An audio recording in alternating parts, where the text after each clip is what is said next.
कपड़े हैं, और उसमें से आप ये महसूस करें कि गर्मी में कितने आपके काम आते होंगे या कितने पहनते होंगे, ठंड में कितने काम आएंगे या कितने पहनते होंगे। अगर 2 जोड़ी भी अगर आप बाहर कर दें कि नहीं यार मुझे 15 जोड़ी कपड़ों की जरूरत है या 8 जोड़ी कपड़ों की जरूरत है, और 2 जोड़ी आपके फिर एक्स्ट्रा आपको महसूस होते हैं, तो उस दिन आपको लगता है नहीं मैं समृद्ध हूँ। क्यों? क्योंकि मैं दे सकता हूँ। तो इसी को कहते हैं जॉय ऑफ द पॉट, यानी जॉय ऑफ गिविंग और प्लेजर ऑफ टेकिंग। यानी जब हम ग्रहण करते रहते हैं उसमें प्लेजर मिलता है, उसमें मौज होती है। लेकिन जॉय जिसको कहते हैं अंदर से होने वाली खुशी, वो जॉय तभी आएगा जब हम देने का भाव करेंगे। ये बुद्धिज्म कितनी अच्छी अच्छी चीजें, छोटी छोटी चीजें सिखाता है। इतना अगर किसी ने ग्रहण कर लिया तो जीवन जीने की कला, जिसे हम कहते हैं आर्ट ऑफ लिविंग, अपने आप वो सीख जाता है। क्योंकि उसके अंदर ये चेतना, ये जागृति आएगी इंफॉर्मेशन से, अवेयरनेस से। और इस इंफॉर्मेशन और अवेयरनेस के लिए हमें खड़े करने होंगे ऐसे विहार, ऐसे स्कूल जिसमें लर्नेड मॉन्क्स, अभी जो बता रहे थे मलिक जी, लर्नेड लोगों की जरूरत है। केवल ऐसा नहीं जीवन धारण कर लिए और जो है जैसे होता है कमंडल लेके चल दिए लाइन में लग गए, वो नहीं चाहिए। इसमें चाहिए कि हम उससे कुछ ज्ञान प्राप्त कर सकें। कितना अच्छे तरीके से धम्म पद उसने पढ़ा हुआ है और वो सरल शब्दों में कैसे लोगों को समझा सकते हैं। ये अगर वो करने लगेंगे तो बहुत सारे घरों में जाकर के, हमको ये नहीं करना है जैसे पहले कथाएं होती थी, बैठ गए लीलावती कलावती से प्रारंभ होकर के हमेशा चलता था कि साहब लाओ पैसा निकालो, है ना। अगर आप ये नहीं कराओगे कथा तो आपका नुकसान हो जाएगा, वो नाव डूब जाएगी, ये हो जाएगी। ये इस तरीके का नहीं चाहिए। इस अभी चाहिए कि धम्म पद में एक एक पद जो जहां से प्रारंभ होता है से लेके आखिर तक वो क्या कहता है, इसको सरल शब्दों में बताना है। आप पाली में पढ़े, सामने वाले के समझ में आया बैठा हुआ है, हाँ जी बहुत बढ़िया बोल, पहले संस्कृत बोलता था बंदा, आज पाली में बोल रहा है। ये नहीं, हिंदी में उसको समझाना पड़ेगा कि ये आप अपने जीवन में कैसे उतार सकते हैं और आप कैसा करें कि आप सुखी रहें, आपके बच्चे सुखी रहें, और समाज में आप इस तरीके का एक परिवेश या ऐसा वातावरण निर्मित करेंगे कि वो होता रहेगा। बुद्ध ने क्या कहा था, जैसा आप सोचोगे वैसा बन जाओगे। तो सोचना कैसा है, जो कोई बताएगा तभी तो ऐसा सोचेंगे। सुबह से उठता है आदमी, अरे यार पड़ोसी का वो मकान बहुत तेजी से बढ़ता जा रहा है, बड़ा होता जा रहा है, पता नहीं कहाँ से पैसा ला रहा है। अरे जाने दो उसको जानने का ठेका थोड़ी ले रखा है आपने। सबसे पहला ठेका लेना है खुद को जानने का। हर आदमी ने ठेका ले रखा है, 4-4 घंटे बिता देता है, ट्रेन में चलेगा बैठा हुआ है, देखेगा इधर उधर, अपना काम छोड़ेगा। भाई साहब कहाँ जा रहे हैं? लखनऊ जा रहे हैं। हाँ लखनऊ तो हम भी जा रहे हैं। भाई साहब वहाँ कहाँ रहते हैं? गोमती नगर रहते हैं। अरे हम भी उधर ही रहते हैं, पास में इधर नगर। अच्छा क्या करते हैं? वो पूरा उसका ठेका ले, पूरा उसका उतरते उतरते जो है ना जान जाएगा उसको कि क्या करता है, कितने बच्चे हैं, क्या है।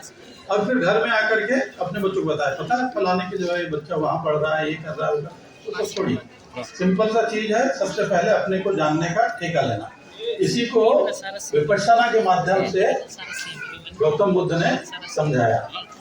अपने अंतःकरण को, अपने को क्या सोच रहे हो, क्या विचार है, और जैसे जैसे विचार आप अच्छे उत्पन्न कर लेंगे वो विचार आपको उस दिशा की ओर लेकर भी चलेंगे। सकारात्मक दिशा के लिए सकारात्मक सोच, नकारात्मक दिशा के लिए नकारात्मक सोच। अब यही होता है। अब ये पुराने समय में था, देखो आगे मत जाओ, काली बिल्ली रास्ता काट ली।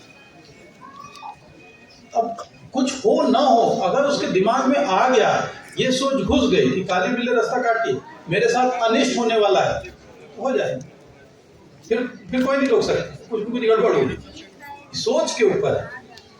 अगर आपने सोचा यार बिल्ली रास्ता काटी है, मैं उसका रास्ता काट रहा हूँ, है ना। अगर आप भी तो उसका रास्ता काट रहे हो, तो जाने वाली थी बेचारी, और देखा कहेगा वो भी तो अपनी किसी बिल्ली को समझा रही होगी, अरे रुको वो आदमी रास्ता काट गया, ये तो हो सकता है। क्यों नहीं वो सोच सकते?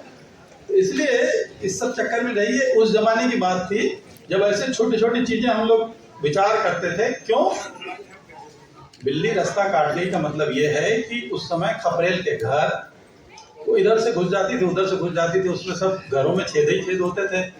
आप बाहर निकले हैं, बिल्ली रास्ता काट के मतलब घर से निकली है, इसका मतलब अंदर आपके किचन में जरूर जो है ना दूध वूध डोला गई होगी या कुछ बिखरा गई होगी, तो एक बार वापस जाके चेक कर लो, है ना। वो सिंपल सा सिस्टम था। अब तो यार आपके आरसीसी की दीवार, मतलब ब्रिक की दीवार, एक गौरैया तक के तो आपके घर में अब जो है घोंसला बनाने नहीं आती, तो अब बिल्ली कहाँ से आएगी? तो मेन डोर से आती बेचारी, अब वो कहाँ से निकलेगी और कहाँ से कूदेगी? तो इसलिए ये सब चीज गए। सोच, हमेशा सोच को परिपक्व, सकारात्मक, पॉजिटिव अगर बनाते चले गए तो ये हमारा रास्ता अच्छा हो जाएगा, फिर किसी के रास्ते की जरूरत नहीं। यही जो है उन्होंने कहा था, स्वयं को जानो, अंतस्थल को जानो, 5 शील ये अपना लिए, अपने आप धीरे धीरे और कुछ करने की जरूरत नहीं होगी। जो 5 शील के ऊपर वास्तव में अच्छी तरीके से मनन कर ले, पारायण कर ले, खुशी उससे कोई छीन ही नहीं सकती है। तो बताइए कितना सरल उपाय, कितना सरल रास्ता, कितना सरल धम्म। बस इतना सा प्रचार करना है। आप देखिएगा पूरे देश को जरूरत है। इस समय 140 करोड़ से भी ज्यादा हो गए। चीन को भी हमने कहा कि जरा 70 बहुत हो गया तुम्हारे, बढ़ाते है ना। भारत को कोई छोड़ सकता, हरा सकता है। इकोनॉमी में ठीक है, लेकिन आबादी में हम सबसे ऊपर है दुनिया में, ठीक है। बस उनको सही आबादी बनाने की जरूरत है।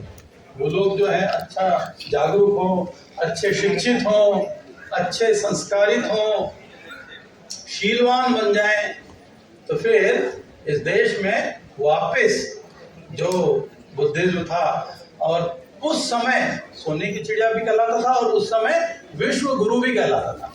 क्योंकि जो शिक्षाएं यहाँ से गई, वो सारी शिक्षाएं पूरे देश ने जब ग्रहण की तो इसको विश्व गुरु मान लिया। अभी जापान के यामानाशी प्रांत के गवर्नर आए थे, मुलाकात हुई उनसे, बातचीत होने लगी।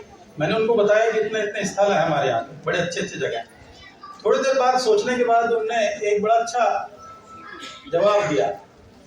उसका कहना था कि हमारे पुरखे शायद इसीलिए कहते हैं कि पश्चिम में स्वर्ग है, यानी जापान से पश्चिम में भारत पड़ता है। तो उनका ये मानना था कि हमारे यहाँ पे पहले से ये परंपरा सोच चली आ रही है कि स्वर्ग पश्चिम में रहता है, यानी बुद्ध के इस देश में, भारत में।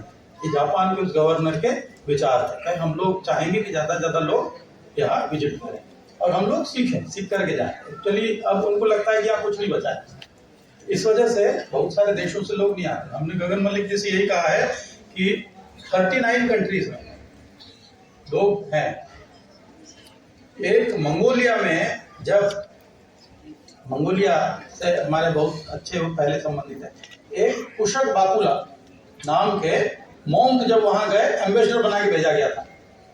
और वो कुशक बाकुला जब वहां पे मंगोलिया में जिस घर में वो रहते थे, तो उस घर से सामने से जब भी लोग गुजरते थे, वो वहां पूरा नतमस्तक होके साष्टांग प्रणाम करते थे और उसके बाद आगे निकलते थे। क्योंकि वो घर जो एम्बेसी थी इंडिया की, वो अपने आप में इतनी पवित्र हो गई उन लोगों के लिए कि मंगोलिया के लोग अभी तक के मानते हैं। अभी उनकी मूर्ति भी वहां पर लगी हुई है। अभी आप देखिएगा, गूगल करिएगा।